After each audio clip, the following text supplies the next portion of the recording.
Well, I did it, guys. I finally saw the 50 Shades of Grey movie, and it was different, to say the least. I've never read any of the 50 Shades of Grey books. I mean, I know what they're about because I feel like everyone knows what they're about. But I may have Wikipedia'd each book of the series to see what happens, just so you know, I get an understanding. I don't like surprises. So I knew a vague sense of what was going on and what was going to happen in the whole series. But I was not going into this movie completely unprepared. And I mean, one of the biggest problems and critiques of 50 Shades of Grey in the series as a whole is that Christian doesn't act like a dominant. He acts like an abuser, which makes him an abuser. And after seeing the movie, I wholeheartedly agree with this. There's just no way you could argue that Christian is not an abuser in some way. Like, yes, he doesn't physically, well, he does physically hit her. It really isn't obvious things he does, but it's just like how he pinged her phone to find her at the bar, how he kind of tracks down after her even after she says she doesn't want to be a part of this relationship, how he gives her really, really extravagant gifts, which may seem nice to some people, but in reality, he didn't seem like you're obliged to do things for him because he got you a car and first edition books and a laptop and all this other expensive stuff.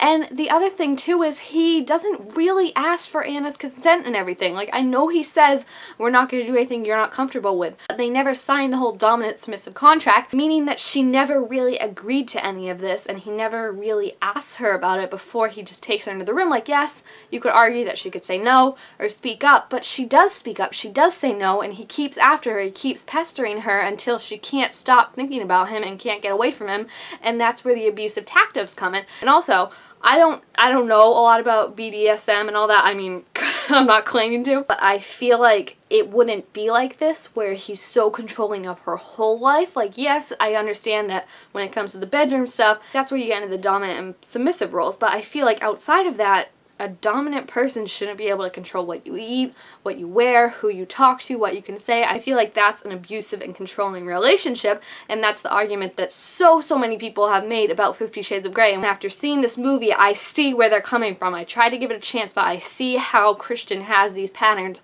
of an abuser and kind of doesn't let Anna get away even when she says no, even when she says I don't want this. He just continually pops up so she can't get away from him. That being said, like I said, I tried going into the movie with an open mind, and for about the first half hour of it, I was actually really surprised to find that I didn't hate it.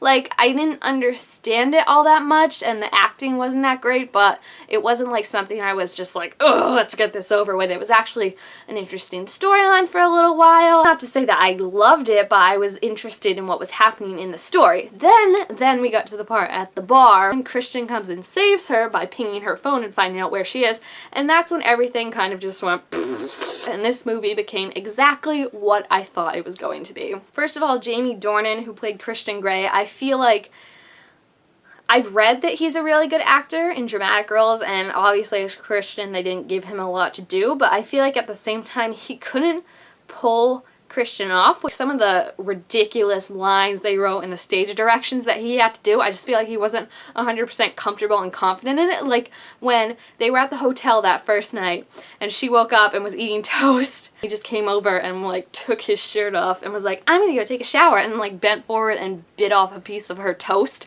It just felt like really awkward and really forced, almost like someone was in his ear being like, and now you bite the toast, and then he was like, ah.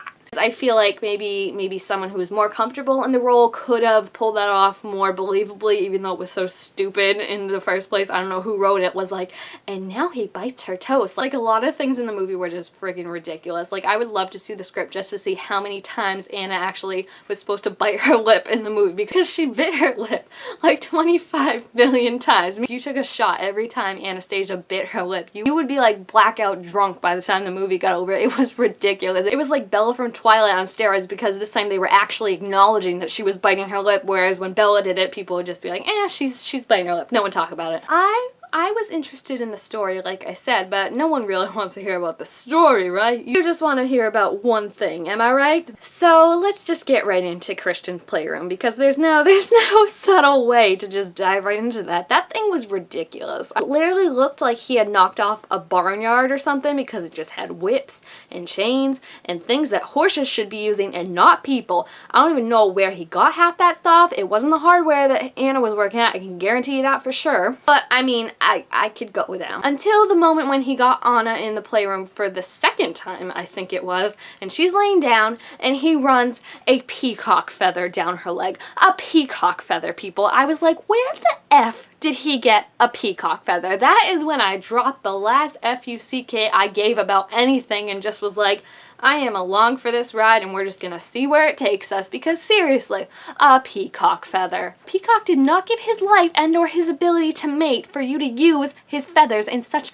a disturbing way. Just no! Ugh. So I wasn't surprised to find out that I didn't like either Christian or Anna. Christian, I felt like we just didn't really get a lot for him. Like, I felt like if this were a normal movie, there would have been something that he gave of himself so the audience could see why this woman was falling so hardly in love with him. But Christian, other than the time she was sleeping, if she really was sleeping, and said, like, my mom was a crackhead, nothing really made me see why Anna would want to stay with him, except that he never really let her leave. So I feel like Christian just needed more development. Like, I know he has some type of issue, cigarette burns or something, but it was also nonchalantly thrown in there that it didn't really seem important when it should have been one of the most important things in the whole story, so we could kind of sympathize with Christian and see why he's this way, but instead he just seemed like a jerk, because I guess he is a jerk. Anna I didn't like either, which wasn't a surprise because, I mean, she was based on Bella Swan, and I cannot stand Bella Swan, so I knew I wasn't going to like her, but surprisingly there were 3 moments when I did enjoy her character.